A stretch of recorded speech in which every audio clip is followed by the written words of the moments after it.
You're both in two different parts of your journey here in China. You know, the beginning again and the end. So thank you guys so much for doing this. Of course. No problem. No problem. So my last question for you both is, what advice would you give to someone who is moving abroad for the first time? Ooh. You got time? You've reached the destination. What's up, y'all? My name is Jessica, and I make videos about traveling and living abroad. If that's something that interests you, consider subscribing. This video is part 3 of the series, Is Living Abroad Worth It? Featuring 3 expats in different stages of living abroad. Carlisa, a first-time expat, first country of expatriation, China. Sammy, also first-time expat who has just returned from a very long stay in the United States. And me, 6-year expat, first in Medellin, Colombia, now in Chongqing, China, where I've been for 4 years, 3 months, 22 days, and I haven't been home since I moved here.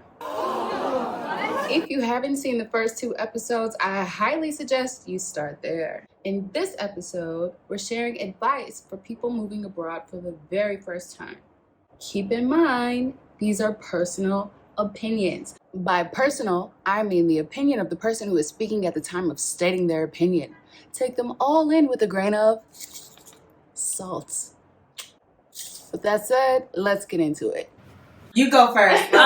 Well, I would definitely say do your research. Like, I can't even stress how important it is to do your research.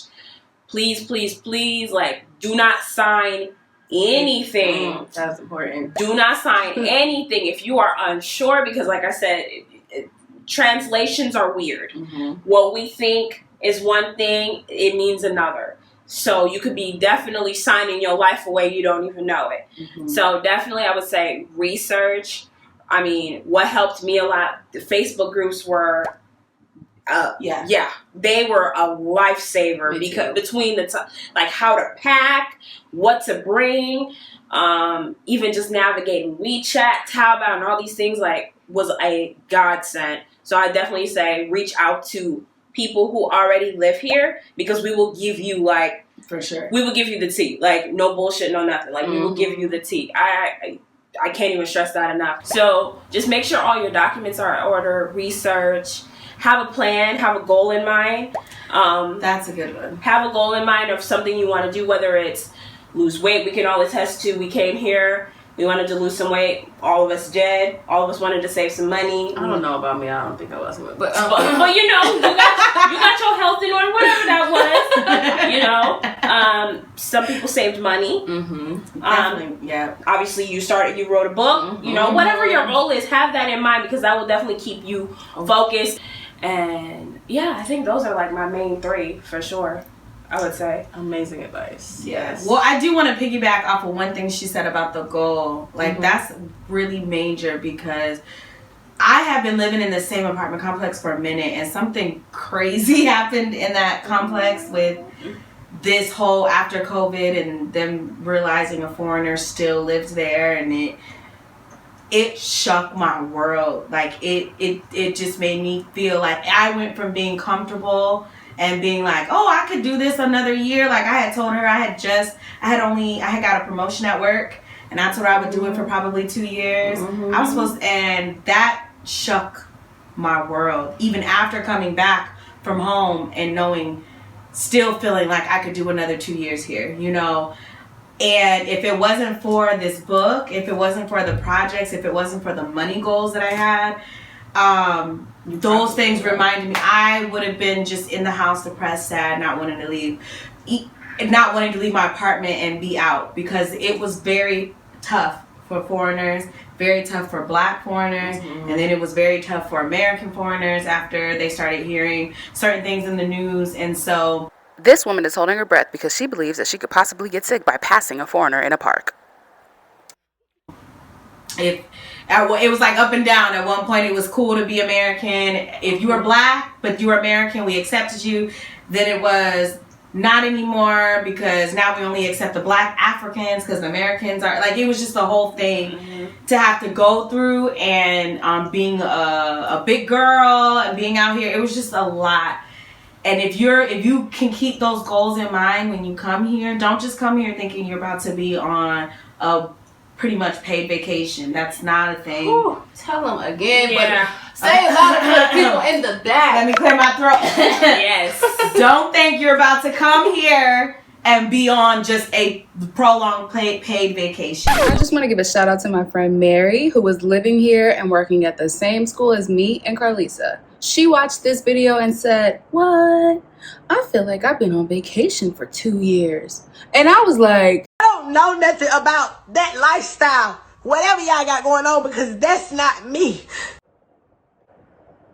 the hand Mary was dealt was very different from mine. Some people end up with a very light class load, and others, well, You gonna get your ass kicked. That's You not real have to fast. work, and you will be reminded in the smallest way that this is not your home, and this place was not created necessarily for you to live and strive. So just keep that in mind too. So if you have your own goals in mind, when I go there, I want to leave with this, this, and this. That will help. So that was a really good point. Something else I want to say is you have to really set aside your Western thinking, your Western logic. Ooh, yes. Whatever you think is logical and common makes zero sense here. Zero. You see, okay, we didn't plan this, okay? It makes zero sense here, and it's just literally insulting for you to just be here saying, "Why'd you do it that way? That doesn't make sense." In America, in America, listen, the China, in the UK, in the wherever you came from, it doesn't apply here. It does not apply. It makes zero sense here. You will be frustrated and daily, every single second of the day, if you cannot get rid of whatever your Western thinking is, or whatever is the norm for your country or wherever you're coming from. Things don't get more foreign than China. I'm just gonna say that. So just get that out, and you also have to humble yourself. Sit down. Be humble.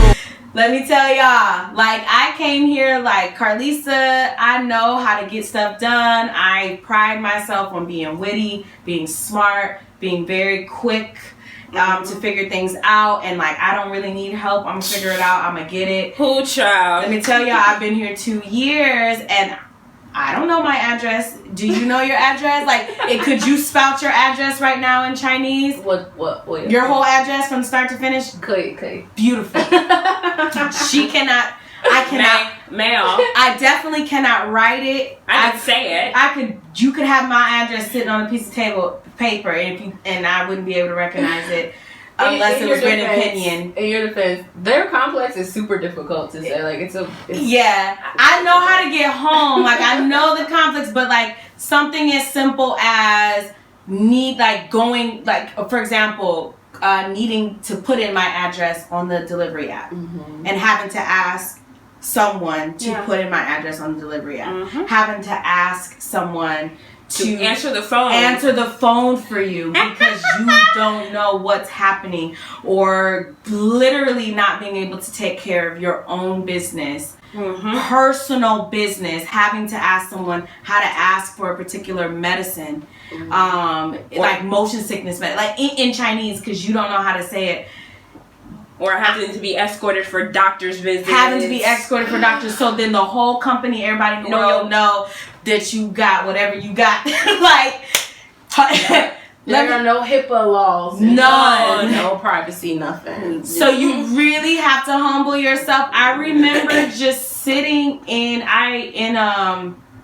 was like I had just got here and they were registering me at the police station, and I remember standing there pretending like I was so engaged.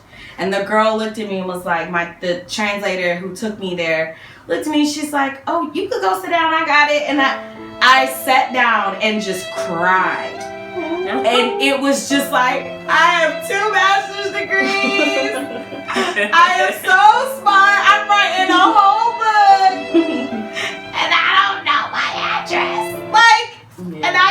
even register myself at the police station, and this girl has my whole life in her hand. Little blue book. Your little blue book. Yeah. And you're like, I hope they do it right. Yeah. I hope this taxi driver sends me home. I hope. Hope my food come out. Hope the food is right. Oh my God. And guess what? When it comes back and it ain't right, and you just happen to be like, oh well. You gotta take the L. You come ready to be humble. Don't cry in the police station like I did. Like, you can cry in the police station. Or cry in the police station, Yeah. but know that it's normal, okay? Yeah. Like, Yeah. I You got a tear story too? No, I don't have a tear story, but I honestly think that when we all came here and we had different things in mind, but I definitely would say to Callie's point of coming and humbling yourself and understanding that at the end of the day, this is not home. This is not home, and at the end of the day, we are here to do a job. Yeah. Like, this is not. I think people have an illusion of when they see us in Singapore and Thailand, living our best life for 6. We are always traveling, but just really understanding that if you don't like kids, because we all teach children. Trust me, you will be ousted. You will be found out. It's not something you can. You know what I'm saying? Like, Master! Yes! Get out! Get out! Yeah, no. You would really be found out because it's just like, we are with kids all day. And the parents, like, guys, oh my God, I'm so sorry. Is this going too long? Let me tell y'all something. Okay, I know someone told me when I was teaching, they were like, oh, you about to go to China and be a teacher? They take education so seriously. Your kids are probably going to be perfect. So well They're going to be behaved. so well behaved. And they're going to be sitting there and Let me tell y'all something. Unless you are going to work at maybe a traditional Chinese school, which most likely you are not. Or an international school. Or an international school, which most of the time you are not. Because you're not coming here as a already certified teacher with experience wherever you're from. Unless those experiences are different. Mm-hmm. Experiences are different. But if you are coming here to work in a training school, you have a TEFL and that's all you got. All you have is a TEFL or TESOL or any of those other acronyms that are not certified. That's not certified in your country. That part. Yeah. You are not teaching public school in your city, okay, in your region, whatever, with China's city, in your country, the kids that you will be teaching are entitled, they are spoiled, they are brats. Yes. Because most of them, because all training school centers cater to the upper class people that can afford. Because training centers are not cheap. And it's also not a school. Like, I find myself explaining this all the time. It's a business before it's a school. Yeah. You are a salesperson over people before you are a teacher. Yeah. You have to look at it from that standpoint. Yes, and so that's when she's saying you will be found out. Because if the parents are paying so much money to send their kids to these schools, that if you're in there, they'll be like, oh, the teacher wasn't smiling enough. She wasn't jumping or dancing enough. 1, 2, 3, 4, 5, 6, 7, 8, 9, 10. My kids weren't loud. I think they're afraid of the teacher. Yep. Things that they would never complain about in their kids' primary school. They will tell on you. They will complain. And yeah, for sure, they will not renew your contract. They won't renew your contract, and they'll just say you're not active enough. Whatever that means, right? So don't do it unless you know that I can deal with kids. And the kids get certified before you get here. Yeah, or go a different route. The kids are not. Kids are kids in every country, y'all. Yeah. They hit you, they swat, they spit. They're not clean. They have no filter. They will call you fat. They will call you. They will point and hey, sir. Yeah, I know. They'll tell you they don't want a black teacher. They'll tell you they don't want an ugly teacher. They'll tell you whatever, and they don't care. Yeah. Kids are kids everywhere. And it's really bad here because they don't think you understand the Chinese, so they really just say what they want. That we went on a tangent, but she's all right. facts though. She's all right. facts. You will be found out. Don't come out here thinking you gonna pretend like you like. Oh, I can't wait till March because I'm gonna be on vacation for 10 days. Well, I can't listen. Yeah, it's not all. We earned that vacation, honey. Yeah, it's not all beaches and exotic vacations. There's a lot of work that goes into that before you get to those things. Yes. So yeah, shout out to the people doing it up though. We have some coworkers that take advantage of every single minute off, and I love that. Like that's what you should do. But just know that there's a balance that you need to maintain. Yes. So that you can keep your livelihood here. Yes. One. I know it's running long, but one thing. Come with like 3-4 G's, like no BS, no nothing. Like come with a good chunk of change. Like when I came here the first time, I didn't have to bring as much because my apartment was paid for, so I didn't have to drop a deposit plus 3 months rent and all this other stuff. I just had to pay for food because I lived 3 minutes away from school, so I just had to walk, so it wasn't a big deal. But if you're coming to a city where they provide stipends, you have to front that cost. Yeah. So your first month here, because you're not getting paid for a whole month. That you pay rent 3 months at a time Yeah. in China, people. So make sure you have And a deposit, so you really have need 4 months. 4 rent months, yeah. The first time you pay, you have Plus your agent fee if you had one. Now, once the money and the check starts rolling in, you're good. But that initial cost is the last. Yeah. So just bring a nice cushion for you to come with, so that way you're not eating peanut butter and jelly and noodles. You know what I'm saying? That's me. I was noodles every day. Yeah. You know what I'm Every saying? day. Like, Until my friend here was like, I'll pay for your meal today, Grace. thank you, ladies, so much for doing this. You're Yes, welcome. you're welcome. Check out my podcast. It's all available on Spotify, Apple, Pandora, and Anchor. What's the Chinese tea? Oh, and head over to moffatbooks.net so you can get a copy of my first novel, and you can subscribe to be a part of my virtual book club, Edge.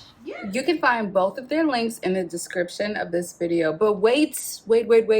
Before you go, I wanted to tell you there is a part 4 that occurs 1 whole year in the future. Where are they now? Is Carlisa a best-selling author in the United States? Is Sammy still enjoying the life of 2 quiet bottles of water in these Chinese streets? Find out on the next destination. Bye.